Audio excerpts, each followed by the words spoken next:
देखो, ये जो आर्टिकल है वो हिंदू का है। थोड़ा डिफरेंट आर्टिकल है। और इंटरनेशनल रिलेशन से भी आप इसको रिलेट कर सकते हो, इकोनॉमिक्स से रिलेट कर सकते हो, जियो पॉलिटिक्स से रिलेट कर सकते हैं, पॉलिसी से रिलेट रिलेट कर सकते हैं, बहुत सारी चीजों से रिलेट किया जा सकता है। तो जीएस पेपर 2 में इसका इंटर रिलेशन है। जब भी कोई ऐसी बात आएगी कि जो भी आपके नेबरिंग कंट्रीज हैं, या नेबरिंग कंट्रीज को भी छोड़ दो, जो डेवलप्ड कंट्रीज हैं या जो डेवलपिंग कंट्रीज हैं, उनकी पॉलिसीज का, उनके प्रैक्टिसेस का, उनके पॉलिटिक्स का आपकी कंट्री पे क्या इम्पैक्ट पड़ रहा है, वहां पे इस आर्टिकल को बहुत इजीली आप रिलेट कर सकते हो। आर्टिकल में ये आपको समझना है सबसे पहले कि सैंक्शंस होते क्या हैं। बहुत बार मैंने क्लास में आप लोगों को बोला है कि यूएसए ने इस पे सैंक्शन लगा दिया, तो यूनाइटेड नेशन ने उस कंट्री पे सैंक्शन लगा दिया। तो एक्चुअली में सैंक्शन क्या होता है, और कौन लगाता है इसको, और कितना सही है और कितना गलत है। मतलब बहुत मोटी सी बात मैं आपको बता रहा हूँ कि सैंक्शन होता क्या है, सैंक्शन को लगाने का राइट किसके पास है, और सैंक्शन लगाया जब जाता है तो कितना जस्टिफाइड है और कितना अनजस्टिफाइड है।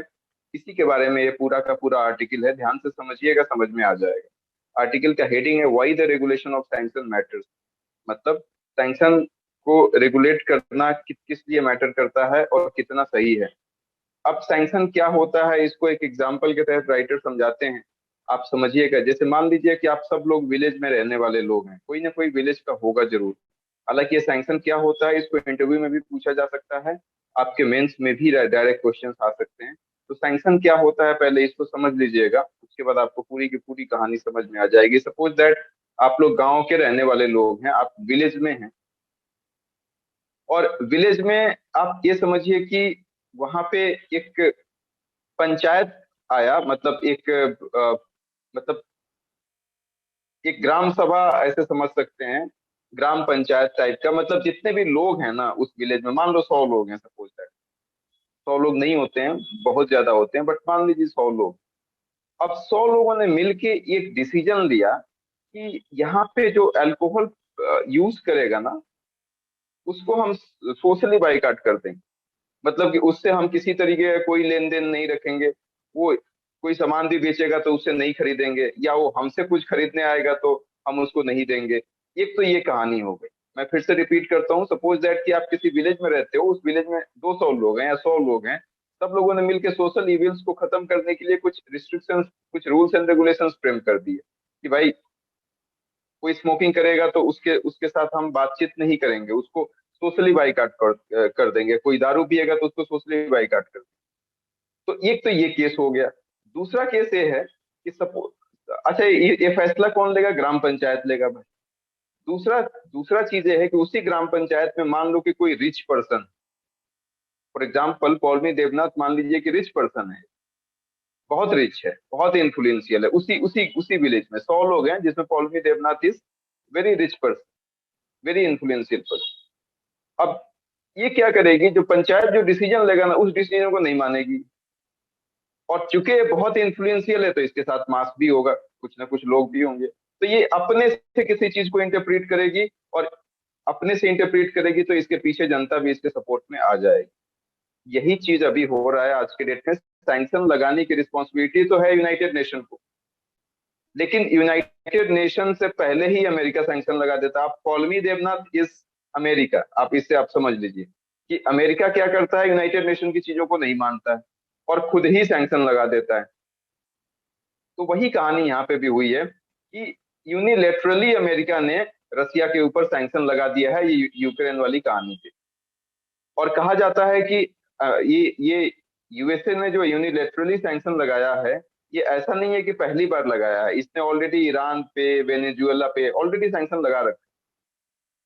तो कहने का मतलब ये है कि ये जो अमेरिका सैंक्शन लगा रहा है, तो दूसरी कंट्री क्यों नहीं लगा सकती, इंडिया क्यों नहीं लगा लेती है, पाकिस्तान क्यों नहीं लगा लेती। मैं बचपन में था तो एक कविता पढ़ा था, मुझे याद है। उसका तजुर्बा कुछ इस तरीके से था कि क्षमा सोबती उस भुजंग को जिसके पास गरल हो, उसको क्या जो दंतहीन विष रहित विनित सरल। मतलब कि क्षमा उसी, भुजंग का मतलब सांप होता है, क्षमा उसी सांप को शोभा देती है जिसके पास विष हो। जिसके पास विष ही नहीं है, उसको कौन पूछता है। तो कहानी यही है कि अमेरिका पावरफुल है, उसकी करेंसी वहाँ की डॉलर है, जिसमें डॉलर में पूरा ट्रेड होता है, वो टेक्नोलॉजिकली काफी एडवांस है। तो अब वो सैंक्शन लगा सकता है, लेकिन अब इंडिया इंडिया सैंक्शन लगा के क्या ही करेगा? इंडिया से या पाकिस्तान से हम उसकी तुलना में टेक्नोलॉजिकली उतने एडवांस नहीं है। तो कहने का मतलब यही है कि जो जो पावरफुल कंट्री होती है, जो भी पावरफुल कंट्री होता है, वो सैंक्शन लगाता है, तब देश का जो पूरा जियो पॉलिटिक्स है वो खराब हो जाता है, पूरी इकोनॉमी वर्ल्ड की प्लस माइनस हो सकती है।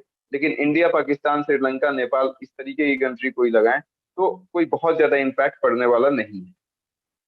अब कहा यह गया है कि जो रसिया है, उस पे इन्होंने ट्रेड पे सैंक्शन लगा दिया है, फाइनेंशियल ट्रांजैक्शन उसके जितने भी हैं उस पे लगा दिया है, फाइनेंशियल एसेट्स जो रसिया के यूएसए में है उसको फ्रीज करके रख दिया है, इंपोर्ट एक्सपोर्ट पे भी लगा दिया है उसने रिस्ट्रिक्शन। तो अब राइटर ये बोलते हैं कि ये किस, अब यूएन चार्टर में क्या ऐसा कोई रूल है क्या? तो यूएन चार्टर में एक ऐसा रूल है, यूएन चार्टर में आर्टिकल 39 ये कहता है कि यदि कोई पीस को भंग करे, मतलब इंटरनेशनल लेवल पे शांति को, पीस को कहीं ना कहीं डिसरप्ट करे, या अग्रेशन कहीं पे किसी तरीके से उठाए, तो उस चीज को हम आइडेंटिफाई कर सकते हैं।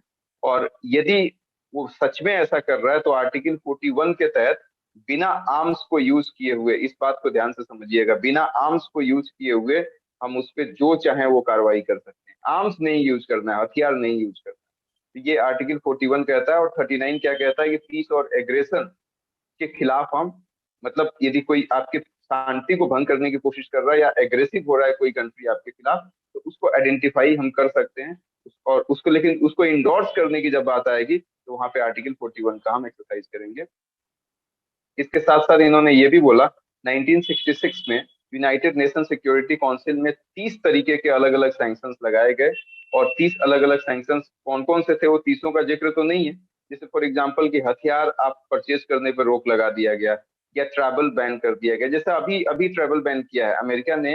अभी जितने भी अमेरिका छोड़ो, अमेरिका और जितनी भी वेस्टर्न कंट्रीज है ना, उसमें जितने ये रसिया के डेलीगेट्स हैं उनको नहीं, वो ट्रैवल नहीं कर सकते, आज के डेट में नहीं कर सकते। उन पे ट्रैवल रिस्ट्रिक्शन लगा दिया गया है। इसके साथ साथ ये भी कहा जाता है कि 14 यूनाइटेड नेशन सपोर्टेड प्रोग्राम्स भी स्टार्ट किए गए हैं। और इस कमिटी को जो हेड करता है जो वो चेयरमैन होता है, जो नॉन परमानेंट मेंबर होता है यूएनएससी का, United nation security council.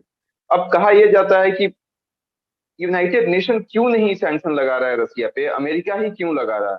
America के पास तो पावर ही नहीं है, अमेरिका क्यों लगा रहा है? यूनाइटेड नेशन क्यों नहीं लगा रहा है? यूनाइटेड नेशन को आइडियली लगाना चाहिए।